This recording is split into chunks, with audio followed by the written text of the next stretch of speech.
us, every one of us in this room is united by a common thing. And that's that we all have a great interest, a great care, and a deep passion for the California Islands. Now, whether that means the islands of the Gulf of California, the islands of the Pacific coast of Baja, right here in the Channel Islands, or maybe it's the islands of the San Francisco Bay or the Farallon Islands, you know, those islands are special places. They're places with incredible biodiversity, incredible ecosystems. They're places with really beautiful records of people through time. Great records of Native American occupation through the ranching period to commercial fishing. And then great geological records, paleontological records, all of those things that make the Channel Islands this beautiful layer cake that is pretty much unparalleled for learning and for knowledge and for understanding our planet. I'm always sort of amazed every time I fly out here from DC, and the first thing that I see or get is a view of like the one on the top left. That's a view of Los Angeles. You know, I come into this place that's chaotic, it's one of the biggest cities in the world, but in just a quick boat ride, I'm transported to some place like the bottom there. I'm transported to some place where you can sit in the Torrey Pine Grove there and stare out at Betcher's Bay, and arguably one of the most beautiful places in the world. And it's never lost on me that just right across the channel is this place that's full of hustle and bustle and all those things that typify human society and typify what we people are able to do. But of course, with that, you know, that great interest and that respect for how special the Channel Islands are, I think comes a lot of hope and optimism. And one of the reasons that I think so many of us are here, and I think we'll hear about this tomorrow in our plenary too, one of the things that make the Channel Islands so special is they give us so much hope, right? They give us hope in a world that's full of uncertainty, a world that's full of chaos, where we're constantly bombarded by bad news. As if climate change wasn't enough, we get something every 30 seconds from Donald Trump to make us freak out, right? We're in a world that's just full of bad news. But places like the Channel Islands offer us a little bit of hope. A hope for a place where we can have a world with wilderness, where we can have a world with wild places, places where you can see an island fox roam around, where you can see an island racer foraging in the intertidal, or an island scrub jay, an auklet, a dudley eye. The list goes on and on and on.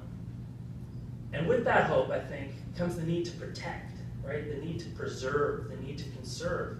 And we're lucky to have places like the National Park Service, the Nature Conservancy, the Catalina Island Conservancy, the Navy. The list goes on and on for all the groups invested in protecting and preserving the Channel Islands and the California Islands more broadly. As an archaeologist, for me, that protection often means archaeological sites like this one. Now, how many of you have been to Anacapa Island? Yes, I'm making you raise your hands. Isn't that terrible? I mean, like a huge, so we got to double that, right? When people raise their hands. Probably 80% of you or more, I would guess, have been to Anacapa Island, which means you've walked across this site right here.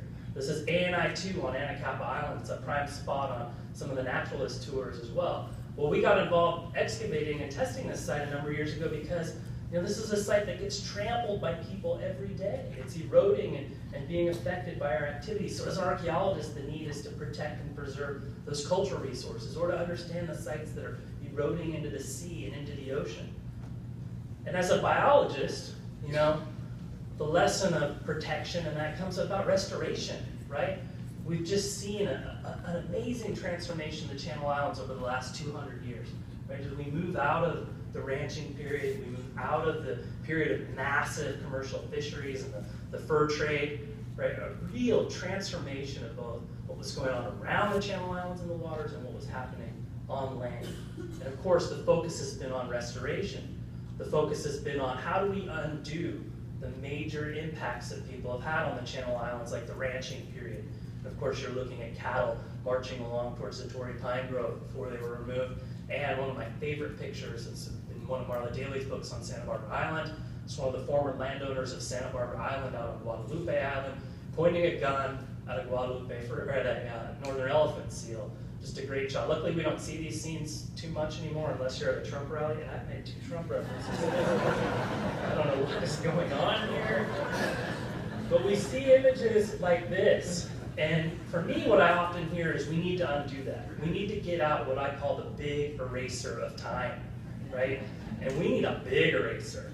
You got to get in there and really scrub it. And of course, when you need a big eraser, you need one like this. That's the eraser that's for really big mistakes. You don't need the one that gets in there and smears it. You need the really big eraser. And the way I often feel, and when I hear us talking about restoration, is we need to take people out of the equation, people out of the picture. And that's fine and dandy. I agree with that. When I go on a hike and somewhere, I get bummed out when I see somebody. I don't want to be around people. But what I want to talk about for the rest of today, and what I want to build on what I was just saying, is I want to talk about how I think that's a missed opportunity. By not keeping people into the equation and not thinking of a really missed opportunity to do something that I think is better, something that's more representative of what the Channel Islands are actually like, what the real, true Channel Islands are. All right, so what I want to talk about now is I want to take us on an odyssey. It's going to be a bit schizophrenic because of the time that we have, the short time, but I want to take us on a brief global odyssey to look at and talk about human colonization of islands all around the world. This is something I've been studying for a number of years, something that's been of interest to me since I was an undergraduate at UC Santa Barbara. But I want to take us on an odyssey that starts in Africa and then builds out to Australia, Southeast Asia, and elsewhere, showing us the time frame in which people got to those islands, and then just a quick few snapshots of how people influence those island ecosystems. And my emphasis is going to be on the subtle things, the wild plants and animals they may have introduced, or maybe the impact they had on shellfish. Not the big transformations, not the agricultural transformations, but the more subtle ones, the ones that I think are more akin to what we saw on the Channel Islands in the prehistoric period. Once we finish this odyssey, I want to come back full circle and talk about the California Islands, and then ultimately, hopefully, sum that up into something coherent. All right, so let's start that journey and odyssey around the world. People and where we came from. That's a journey that always starts in Africa. And I'm going to give you one small caveat to just tip you off a little to my bias here. I'm going to be talking almost exclusively about modern humans.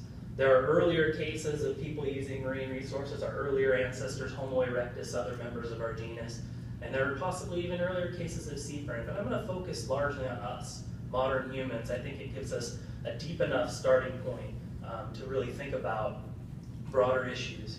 So we start in Africa, and there's been a number of excavations over the last 10 years or so that really transformed our thinking about people and marine resources. So we're not starting on islands, we're starting on a continental landmass. If you rewound the clock to when I was just starting out in graduate school or the early 90s, we were starting to come out of a haze, and we were starting to realize that marine ecosystems were actually really important. We're big players in the human experience and human evolution. Prior to that, they had been cast off into the margins. What's happened in the last 10 or 15 years is an explosion. There have been a number of cave sites, particularly in South Africa, which have shown very early use of marine resources by humans. One of those is Blombos Cave, which is pictured on here, and then another one that I'm going to talk about right now is at a place called Pinnacle Point, where Curtis Marion at Arizona State has been working. This is a view from inside of the cave at Pinnacle Point. This cave was reported in Nature by Curtis and his group back in 2007. This cave produced shellfish, showing people were foraging in the intertidal zone, but it also produced some really sophisticated blade-like stone tools. It produced possible ochre that was used for pigment, maybe some of the earliest artistry, and this started off thinking about human cognition and brain development, and possibly suggested this is a time right about when our species is actually emerging. And what this suggested, and John Ernst has talked a lot about this and others, is that perhaps the marine foods helped with our brain size, our brain expansion. Those rich omega fatty acids may have increased some of our intellect and our other cognitive capabilities. When you move out and move forward, 100,000 years, you can do that quickly. You get to another cave, Blombos Cave, in that same area. This is one that Curtis Henselwood and his group has reported on, not far from Pinnacle Point. Quite a bit later, still occupied by modern humans, but 70,000 years ago is a very long time ago, and this shows an even further development of some of the things we saw at Pinnacle Point. This shows even more sophisticated stone tools. So this is a view of that cave, a view of them working inside the cave. Then some of the tools that came out of it, really sophisticated chipstone bifaces, scrapers. What's even more exciting, are these objects, shell beads, no scale on them, they're very small, but personal adornment, ornamentation, all of those things that make us who we are, make us humans. There's even an ochre crayon here with carving on it to suggest that even that next level of artistic contribution. All of these things tying into the ocean. Well, you're out there saying, okay, that's great. What does this have to do with islands? What does this tell us about islands? I want to talk about the California Islands, right? What does this tell us about islands? And one of the things it does is it shows us a stepping point. This is Gibraltar. I'll just get past that. I have a black screen in front of me, which is kind of scary. This is Gibraltar, but there's also early use of marine resources by Neanderthals too. But really the question becomes, what can we say about islands? What does this tell us about islands? It's a big jump to go from foraging in the intertidal, right? To go from foraging in the intertidal to building a boat and traveling to an offshore island. Now what we've seen, I mentioned my bias again about modern humans. There's possible evidence for seafaring or boat travel as early as 800,000 years ago or so, with Homo erectus maybe getting to some islands in Southeast Asia. Well, some of the best evidence, though, comes again with modern humans, and some of the best indisputable evidence when we get to places where we're talking about colonization of Australia and elsewhere. Now, I put this quote up here before we start on that Odyssey of Islands to get us to think about just how far we've come. And this is a paper that came out when I was in graduate school by Pat Kirch, who's a huge influence on my work and the work of many other scholars.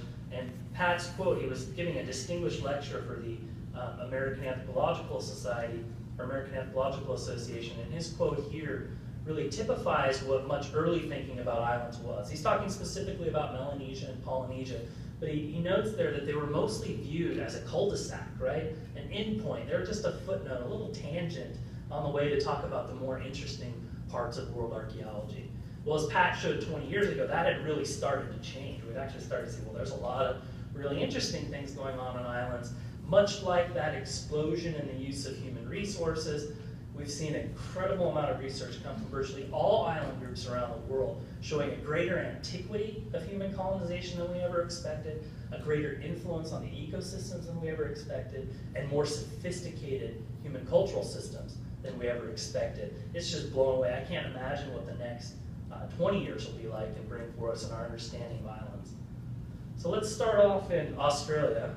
Australia, and one of the amazing things about Australia is we're talking about a colonization of a continent, but one that required purely on ocean voyaging and seafaring.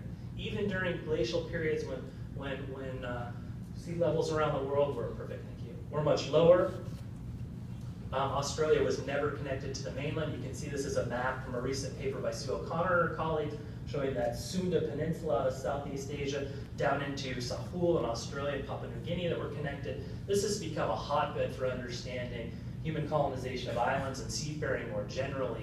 I put 50,000 years ago up there. The two of the most contentious colonization periods in our human history, two of the most debated, are when did people colonize the Americas, which I'll get to in a minute, and then the other one is when did people colonize Australia. There's a long versus short chronology. I've done the muddle somewhere in the middle, around 50,000 years ago. But what we've seen in recent years is that that region there, Timor and other islands in Southeast Asia, were hotbeds of real early human ocean travel and ocean voyaging. And one of the cave sites that, again, another cave that's produced really early important information on seafaring and marine voyaging is from this cave here in Timor. This is reported by O'Connor and her colleagues a couple of years ago in Science. This is a 42,000-year-old deposit that produced pelagic fish remains, fish hooks like these that suggest really interesting open water maritime adaptations, more sophisticated seafaring than we thought. There have been a couple comments on this. I believe John wrote a comment and a couple others saying, hey, well, wait a second. You know, some of these fish you could get in submarine canyons and other features more close to the shore. But even putting that aside, I think we all recognize this is a really important find in terms of thinking about early ocean voyaging and early colonization. If we tool off to the east a little bit, so we look at this map, we're down here thinking about the cave I just showed you in Australia, but if we go off to the east where Papua New Guinea was and head off into what's called the Bismarck Archipelago, things get even more interesting. And what we start to see there is the dates for some of that colonization might be around 35,000, somewhere in there for some of the earliest sites. But by 25,000 years ago, we've got people traveling to these islands, not only journeying to those islands and getting there, but they're taking things with them. They're transporting things. This is the cuscus, a mammal that occurs on many islands in the Bismarck Archipelago. We now have pretty clear evidence and arguments that these were deliberately transported by people to those islands, perhaps 20,000, maybe even a few thousand years earlier than that. So not only do people get there, but they're bringing luggage with them, and they're bringing things with them that can help stock that island, and those islands will never be the same again, right? We start, our footprint comes on, maybe a little more subtle. It's not taking out cows and chickens and other things.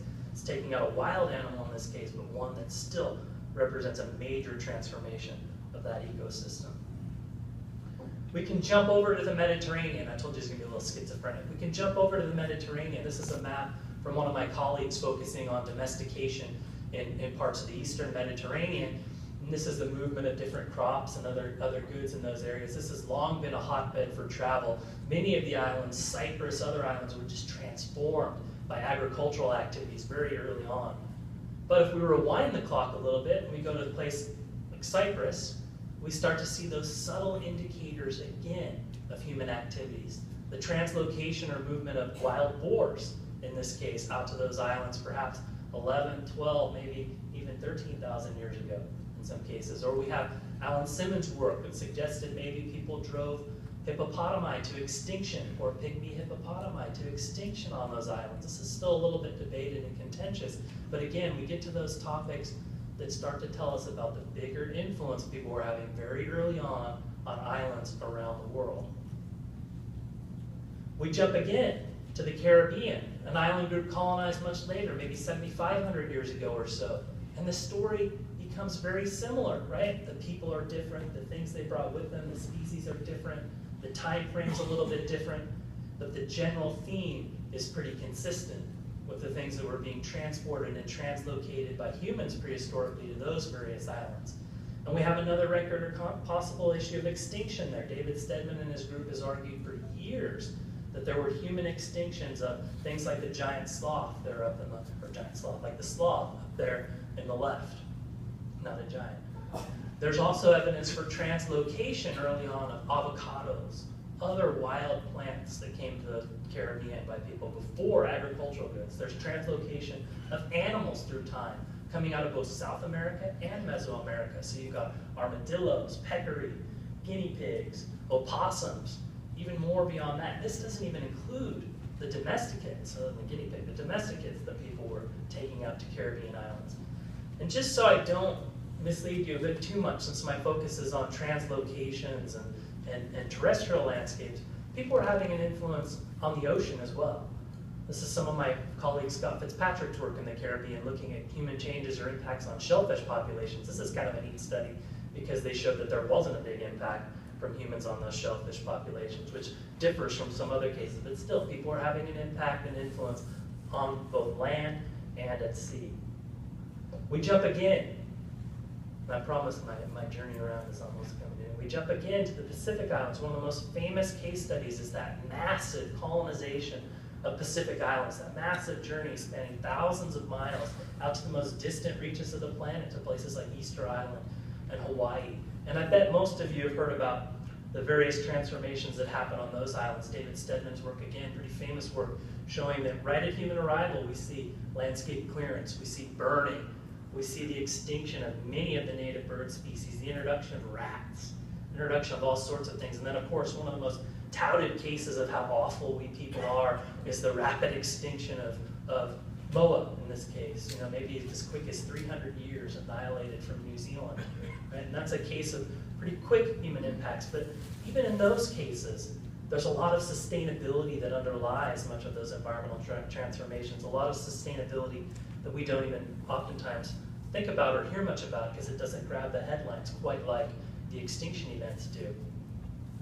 Last event before we come back to the Channel Islands is Madagascar in East Africa. This is an area that we didn't know a lot about until recently, and all of a sudden there's been a ton of work going on in East Africa. I'm lucky to be working with a postdoc, Christina Douglas, right now, who's done most of her field work in Madagascar, working on some amazing sites there, coastal shellmins, but also focusing on, this is a look at one of those areas in East Africa, look at one of her shell middens. You can see zoomed in on the surface there. All of those little pieces on the surface there are eggshell.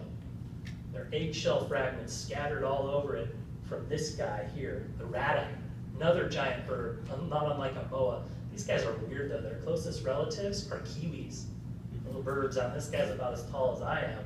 And then there's kiwis over on New Zealand. A very interesting evolutionary relationship there. But she's been trying to understand the extinction of these elephant birds and their decline.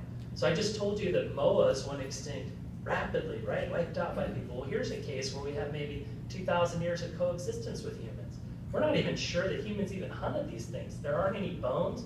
Very few elements of bones ever found in Madagascar archaeological sites. She excavated a couple and found like one bone. But they do find lots of eggshell. And what she's trying to work out now is, well, what does that mean? Did people ignore these elephant birds? Was it revenge of the birds? What was going on here in this case, right?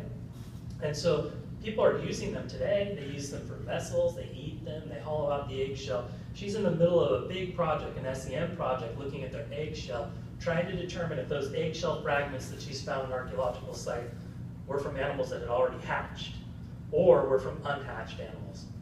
Right now we've got a little bit of both in the preliminary samples that she's been looking at, but there's still a case of some continuity and some sustainability, at least, of those birds over a couple millennia before people arrived. So what about the California Islands, right? We've just started out in Africa. We've seen several cases of that very early occupation of various islands around the world by people. Some of the subtle influences, the animals or plants they may have been taking out to those islands.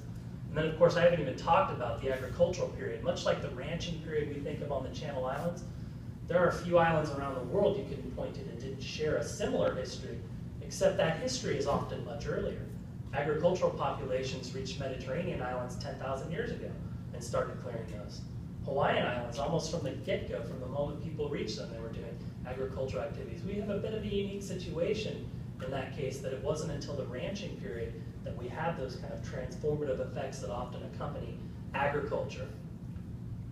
And one of the things that makes the Channel Islands and the California Islands more generally so special in terms of this broader scheme of human colonization of islands is the whole subject and thinking about the peopling in the Americas. And much like, we've had these watershed moments where we channel a lot of water puns today. We've had these watershed moments in thinking about human use of marine resources and thinking about the colonization of islands. The people in the Americas had another one. We used to think that people walked into the Americas during glacial periods of the Pleistocene, and that was the earliest colonization. We still do. We still do have indications of that kind of migration, but we now know and suspect and have great evidence for an earlier migration, a maritime migration up around the Pacific coast, following perhaps what John Ernst and others have called the kelp highway, following a continuous ring of kelp habitats all across that from Northeast Asia into the Americas, where people could have had similar types of resources and environments, had somewhat of a familiar seascape to harvest as they worked their way down into the Americas and make it to Chile by 15,000 years ago, if not earlier.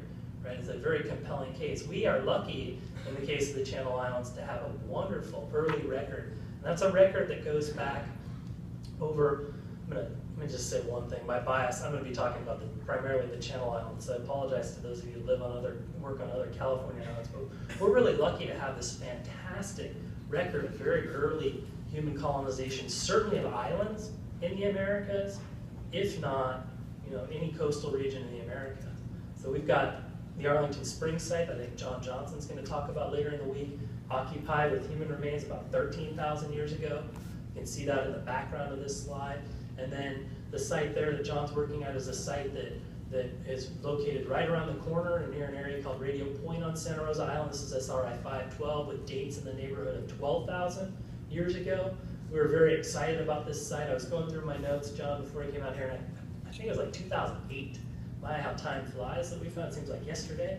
But we found these points. We're so excited about a point type confirmed in situ with extinct Candites birds and other remains, but a really unique, what we call Channel Island barbs and crescents and other points that are all a testament to that very early human presence on the Channel Islands. And then that just steps up through time. And you get to a historical record left behind by by Chinese abalone fishermen. This is something Todd Brages has published a book on, is the Chinese abalone fisher population that left behind sites just like this, with rings of black abalone sitting in the stratum. And at the other end of the spectrum are bins like this one, with Todd and Quinton Choup standing on top of a site on San Miguel Island with a blue whale vertebrae sticking right out of the middle of it, and about 1,000 years of big midden sediment just sitting there. And that's full of California mussels and seabirds and seals and sea lions, all of the things that tell us about the human ecological history of the Channel Islands, the human ecological history of the Pacific Ocean, all of those things that tell us about the deep relationships that people have had with California island ecosystems for millennia, for at least 13,000 years. And then of course we get great artifact sequences like these that show us the incredible, sophisticated maritime cultures of the Chumash, the Tonga, and other peoples, the fish hooks, the barbs, the spear and arrow points, and of course the shell beads that were a form of currency that could be used to buy a variety of goods and services. And then all of this having a deep connection to the ocean. That's a model toy canoe that's about 1,000 years old that Phil Orr found on Santa Rosa Island. Heuristic devices that might help people learn about it and understand the ocean and get them deeply entwined in their broader cultural history.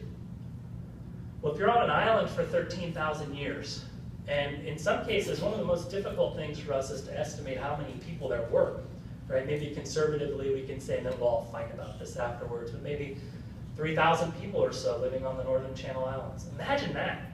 Next time you pull into Prisoners Harbor or something, think about a network of villages surrounding the islands with 3,000 people on them. They have to have some sort of influence, all making their living off the wild plants and animals and other resources they can find on those islands. It's a pretty dramatic change from what we see today. And so we've talked about extinction and translocation. What's the extinction record like for the Channel Islands? It's a big question mark, really. It's not like the Hawaiian Islands where we see these dramatic extinctions. Sure, we have some. And of course, I put a swimming elephant in from a mammoth, instead of a mammoth, just to throw you off. But the pygmy mammoth, was it driven to extinction by humans? Maybe. If anything, people were probably the final push over the edge of an already dwindling population. And those dates, of course, have an overlap there potentially now, which suggests maybe people did. But we still don't have a kill site. We still don't have any mammoth bones that are in good association with humans. So there's a big red question mark sitting on that one. Then we look over to the right, and that swimming in there with some saber-toothed salmon is Candites lawi, the flightless sea duck, kind of like a scoter swimming around there in the water. Flightless sea duck, I mean, that's a sitting duck ready to be taken out by people, right? If you have a flightless duck, that should be the first one to go. Well, in this case, you have a protracted extinction all up and down the Pacific coast. It's one that takes some 5,000 to 6,000 years to happen, a long period of overlap between humans and Candites. Humans were definitely hunting these guys, probably helped contribute to their extinction, but again, it's one that happens over several millennia. And the last one down on the bottom there is Peromyscus nesidites, the giant mouse, and nobody beholds the poor extinction of nesidites, right? This is something that clearly got out there prior to humans, goes extinct maybe as recent as 1,000 years ago, found on the northern islands, maybe even driven to extinction by, we don't know, late period human activities, or by another mouse, our friend Peromyscus maniculatus, the island endemic that we know of comes in only about 12,000 years ago. May have outcompeted Peromyscus nesidites. There's still a lot of questions there. And then Paul Collins has done an incredible job assembling records of occurrence data of all sorts of other birds and other species that oftentimes are represented by one bone or just a few bones, and it becomes a question of whether or not there was a population there. What is, does that extinction actually equal something with humans? So the extinction record is a bit of a question mark. The translocation record, another one that's a bit of a mystery and an intrigue, but one that we've, I think, learned a lot about in recent years, and that's thinking about some of the mammals that have come to the Channel Islands. So the island fox that we all love, and I saw the Santa Barbara Museum of Natural History's foxmobile out in the parking lot this morning. I've never seen that before, it's fantastic. But we think about foxes, the Catalina Island ground squirrel, island spotted skunk, Peromyscus maniculatus, all of these animals actually have a deep relationship with people, and they have since the moment they arrived on the islands. One thing we can say about foxes is the best evidence right now from fossil, archaeological, and historical records, including some 30 radiocarbon dates, including isotope data, And emerging genetic data suggests that foxes appeared on the islands no earlier than about 9,000 years ago. That's at least 4,000 years after humans arrived. Whether or not they rafted out and it was a sweepstakes kind of colonization, or they docked in a boat, which is a little bit more parsimonious, at least in my vote, it's a moot point because their entire history has overlapped with people who lived on those islands. Some of the isotope data we have on foxes is pretty interesting too. A lot of it suggests they're foraging for wild foods and they're a little bit separate from what dogs are eating. Catalina Island ground squirrels. We've got some preliminary genetic data that Courtney Hoffman's run, and she'll probably shake her head that I'm even mentioning it, but it suggests a very recent, like 1,000 years, that's like a blink of an eye, arrival for ground squirrels, or maybe 2,000 years ago at most, right? So there's another interesting case coming in the human era. Paramyscus maniculatus, much the same thing, 12,000 years ago, right? So a record of translocation and movement, even if we don't believe that the fox came to the islands by human transport, it's very difficult for all of us to argue against the notion that they were transported to the southern islands. Rene Vilanowith and his group, these are two of his photos, have done a lot of work on foxes in the southern islands, and I think it's pretty clear that foxes were transported to those islands by humans about 6,000 years ago. But think about what those islands might have looked like prior to that. It's a pretty amazing thing. And of course, they keep upping the ante. Renee's found a number of dog and fox burials on San Nicolas Island. This is one from about 10 years ago, a double dog burial there together. I think he told me he found a triple dog burial. I haven't gotten to talk to him yet, but I think he's got like a dozen dog burial now, or there's a dozen of them lined up. But each year they find more and more dogs, and what they're finding are pet cemeteries, where you've got dogs, foxes, the remains of raptors, all buried in these ritual contexts.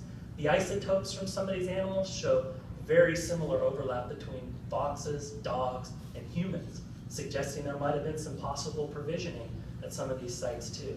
Again, a lot of overlap between what people were doing and what was happening. And I want to just quickly, as I start to kind of wrap up, move on to the marine environment.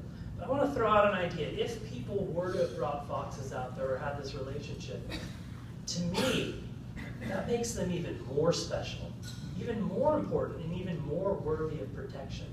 I occasionally hear what I think are scary words, oh, people did that with, oh gosh, you know, it's just like a feral cat or dog. To me, that is the absolute wrong way to think about it. Maybe we can get into that in the question and answer period. But some of these same transformations are happening in the ocean too. This is a study we've been doing for a number of years, looking at the abundance of various seal and sea lion specimen species in the archaeological record compared to today. And there's a great flip-flop or X that happens where prehistorically Guadalupe fur seals are the most common. Elephant seals are very rare. Today it's almost the opposite pattern. Lots and lots and lots of elephant seals, very few Guadalupe fur seals. So what does that mean? You know, you've got pinnipeds that recovered from a very huge devastation during the fur trade, virtual extinction in some cases, but they've reassembled in a way that's very different than what we think things were like, at least for the last 10, 12,000 years. Now, one of the interesting things is we didn't have a lot of data on pinnipeds from early in the occupation of Channel Islands. We didn't know what was going on, say, 12,000, 11,000 years ago. Courtney Hoffman and a few others are going to report on some work on collagen fingerprinting and ancient DNA that for the first time gives us some of the species that were found in those earliest sites. And interestingly enough, there's a lot of elephant seal in those bones, suggesting maybe an early hunting by humans there that dwindled through time. And then if we go on land and look at plants too, I know later today Christina Gill is going to give a talk on some of their work on plants and possible Chumash management of plants, like these fields of blue-dicks on Santa Cruz Island. This is just work that's just now developing. We've been very focused on marine ecosystems and animals and other groups and kind of neglected plants, but there's some really exciting work coming out and thinking about, you know, not only how people might have managed some of these ecosystems prehistorically, but what might the footprints of that type of management be today? How might we see that? Those little footprints on the landscape, how might we tease that apart? How might that help us in the next couple generations with climatic uncertainty, increased anthropogenic influence? How might that help us think a little bit better about the management of the islands? I put this in here as one of my favorite archaeological sites, but also just thinking about the terrestrial subsidies that Native Americans and others have been giving to parts of the Channel Islands for a long time. If you look at the sea cliff there, you see a little white stripe going off into the distance. This is SMI 468 out on San Miguel Island. That's all archaeological material. It's a mid-deposit. It goes all the way back to the terrace behind it. In some spots, it's like a meter deep. That soil is loaded with calcium carbonate. It's loaded with nitrogen. It's different than the surrounding soil. So how does that then affect the plant communities? So I think the work Christine and others are doing is really going to help us transform our views on that. What about this? Fire, right? The only real glimpse we have, we know from Jan Timbrook's work and others from years ago on the mainland, the Chumash were burning. There's some great ethnographic accounts of that.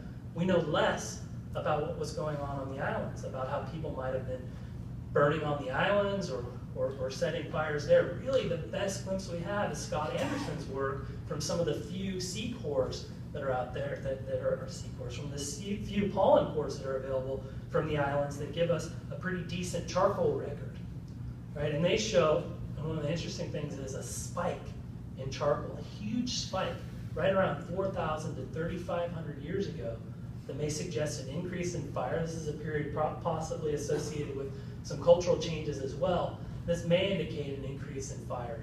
But you can imagine anybody who's slogged through the brush out on Santa Cruz Island or elsewhere, if you need to get to another village on the other side of the island, you're going to forge a trail.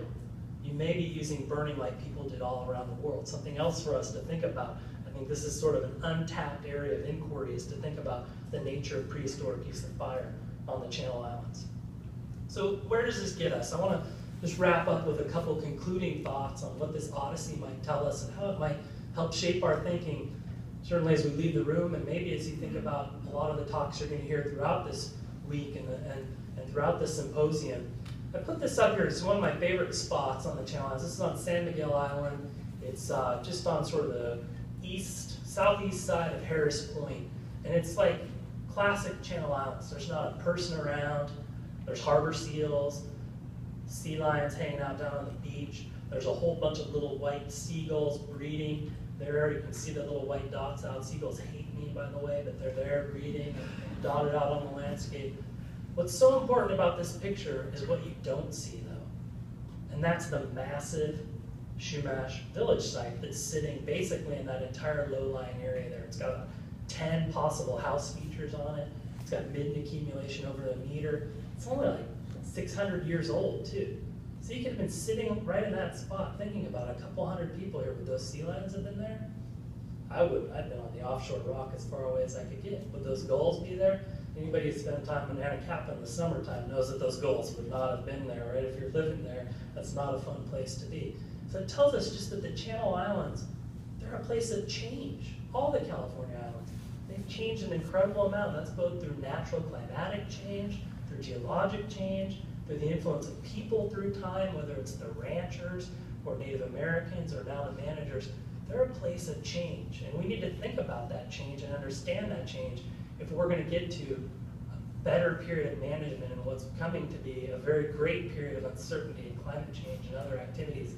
I put this up here just for you to think about. The Channel Islands, I put management in quotes because that means so many different things to people, but the Channel Islands really have been managed by people for thousands of years. I'd argue since the moment people arrived, they were doing things to help with the management and alteration of the Channel Islands, and that increases in scale and intensity through time. That management might look like this, the Chumash village from a diorama at the Santa Barbara Museum of Natural History. Maybe that management looked more like this. Ooh, we called it management. You know, maybe it looked more like this, the ranching period, that great period in the history of the Channel Islands, a really important period, a frustrating period, right? One we worry about when you're dealing with restoration ecology, but still an important period in the Channel Islands. Or maybe the management looks like this, right? The latest wave that we're in. All of these things, though, lead to the accumulation of what the Channel Islands are, what they were, and I would argue what we want them to become. I'm going to leave you with just 3 quick thoughts to wrap up.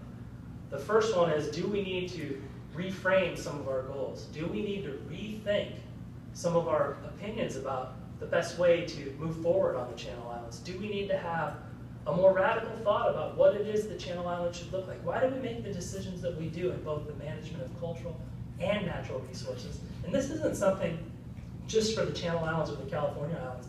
This is something that we need to think about for virtually every other place on our planet. Because if that Odyssey I showed you told you nothing, it should tell you that, man, humans spread like wildfire. We've been virtually everywhere on this planet for a long period of time. So do we need to reframe some of our goals? Do we need to have a better integration in thinking about the past? And most importantly, do we need to think that we're not returning to something that's natural or pristine? I don't think anyone here would necessarily argue that, but it's an important point. We're not going back. There is no magical Channel Islands that, oh my gosh, the pre-ranching period was perfect. Let's get together, hold hands, we'll have a kumbaya moment. It's going to look so good. You know, there is nothing like that. Unfortunately, it's much more complicated than that. You can go to any spot on the Channel Islands and it looked different 5,000 years ago than it did 1,000, 500. And so if we're going to think about what we want it to look like in the future, I think it's going to challenge us to think about who are we managing these resources for? Why are we doing what we're doing? You know, and I think yesterday, those of you that were at the Channel Islands Rediscovery Workshop, Scott Morrison, Christy Bozer, and others who helped put that together, that's a radical step forward, I think, in thinking about a broader, more holistic type of management. The other one is this, is let's learn from and protect the past. But like I said earlier, there's no magic rewind button, right? You can't be like Cher from the early 90s and turn back time. It's just not gonna happen, right? We can't do that. There is no magic rewind button. The past is not a prescription for where we want to go in the future, but it does provide a lot of perspective. It does provide us with that holistic perspective of what the Channel Islands look like and where we want them to go in the future. Not only that, but the descendant communities who lived on the Channel Islands are still here.